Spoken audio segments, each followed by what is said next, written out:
The Bahubali franchise, the war is a part and parcel of the Bahubali franchise. Cinema చూసినప్పుడు first half చూస్తే second half ఏంటో guess చేస్తూ ఉంటాం.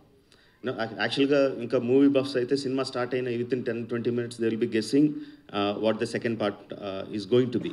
Some of them are right, some of them are wrong. It doesn't matter.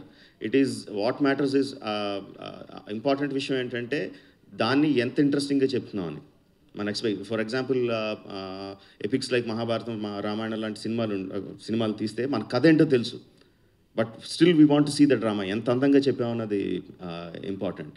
And most of the theories ఇప్పటివరకు నేను చూసిన దాంట్లో most of them are wrong and few are a little bit close here and there. But ఒకవేళ అందరికీ కూడా ఎగ్జాక్ట్గా guessed చేసినా సరే I'm not worried about it. ఆ పాయింట్కి ఎలా రీచ్ అవుతాం అన్నది more important. Second thing, as I said, నాకు డైరెక్ట్గా ఎప్పుడు నేను ముందుకి వెనక్కి వెళ్తూ ఉంటాను.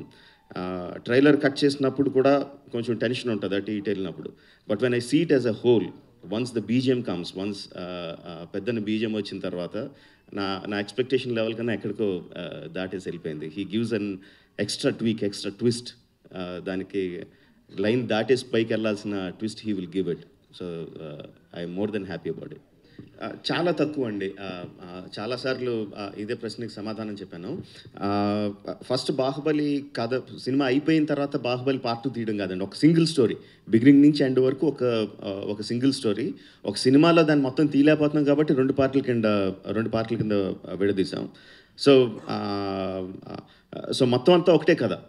బట్ బాహుబలి పార్ట్ 1 రిలీజ్ అయిన తర్వాత దానికి వచ్చిన యూఫోరియా అది ఇది చూసి యాక్షన్ సీక్వెన్సెస్లో కొంచెం ట్వీకింగ్ కొంచెం ఎక్కువ పెట్టడం, అక్కడ కొంచెం ఇంకా డ్రామాటిక్గా చేయడం, అలాంటి చిన్న ఇది ఉంది తప్ప బేసిక్ స్టోరీలో అయితే ఎటువంటి మార్పులు లేవండి. యాజ్ ఇట్ ఈస్ ఫస్ట్ ఏదైతే అనుకున్నామో చివరి వరకు అదే ఉంది. ఇన్ఫ్యాక్ట్ ఒక 20-30% ముందు షూట్ చేసాం కూడా ఇంకా ఫస్ట్ పార్ట్ రిలీజ్ అవ్వకముందే.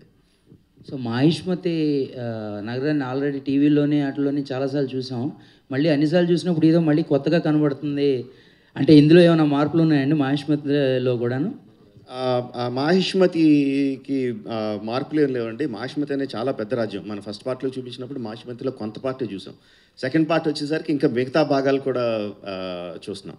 సో ఇట్ ఈస్ ఫస్ట్ పార్ట్లో మనం చూసిన తక్కువ, సెకండ్ పార్ట్లో ఇంకే. సార్ నమస్తే. ఇప్పుడు రాఘవేంద్ర గారు చెప్పినట్టు మాటలకి అందంది. యాక్చువల్గా నాకేమనిపిస్తుందంటే ఇది చూస్తుంటే ఇండియాలో సినిమా పుట్టుకథ ఎలా వచ్చినప్పుడు ఎగ్జైట్మెంట్గా ప్రజలు చూశారు కొత్తగా, అలా ఈ బాహుబలి కూడా అంత క్రియేట్ చేసింది అని అనిపించింది. సో నెక్స్ట్ ఏంటంటే ఈ బాహుబలి అనే సినిమాని ఈ కథ ఇలా తీయాలి, దీనికి అసలు ఇన్స్పిరేషన్ ఏంటి? అసలు మీకు అంతకుముందు ఏదన్నా సినిమాలో ప్రభావం లేకపోతే ఎక్కడైనా కథ చదివారా? అంటే బాహుబలి అనే సినిమా కదండి, పౌరాణికాలు కానీ జానపదాలు కానీ హిస్టారికల్స్ కానీ చారిత్రాత్మక సినిమాలు కానీ చిన్నప్పటి నుంచి బాగా ఇష్టం. కథలు అంటే కథలు అంటే బాగా ఇష్టం. ఆ కామిక్స్ అయినా, ఆ నవల్స్ అయినా, ఆ సినిమాలైనా చిన్నప్పటి నుంచి బాగా ఎక్కువ చూడడం. సో ఇన్స్పిరేషన్ అనేది ఒక సింగిల్ పాయింట్ కాదండి, చూసిన ప్రతి సినిమా కూడా ఇన్స్పిరేషనే. బట్ చాలా పెద్ద లెవెల్లో తీయాలని కోరిక అయితే ఉంది. బట్ ఫస్టే ఇలాంటి కథ చేస్తే ప్రొడ్యూసర్ బయటికి పోమంటారు కదండి. సో ముందు చిన్న సినిమాలు చేసుకుంటూ కొంచెం సక్సెస్ వచ్చిన తర్వాత, మార్కెట్లో వాల్యూ పెరిగిన తర్వాత, డిస్ట్రిబ్యూటర్స్కి ప్రొడ్యూసర్స్కి నమ్మకం వచ్చిన తర్వాత ఇలాంటిది అటెంప్ట్ చేశామండి. సో నేననే కదండి, నాకు తెలిసి భారతదేశంలో ఎవరైనా సరే ఏ కథ ఏ సినిమా తీసినా సరే ఇన్స్పిరేషన్ మహాభారతం రామాయణంలో ఉంటుందండి. అది లేకుండా ఇంపాసిబుల్, అసలు మన నరనరాల్లో అంత ఎక్కేసింది అది. సో ఆ ఇన్స్పిరేషన్ అయితే 100% ఉంటుందండి. Hi, this is Tamanna. To watch more videos of India Glitz YouTube channel, please subscribe to IG Telugu.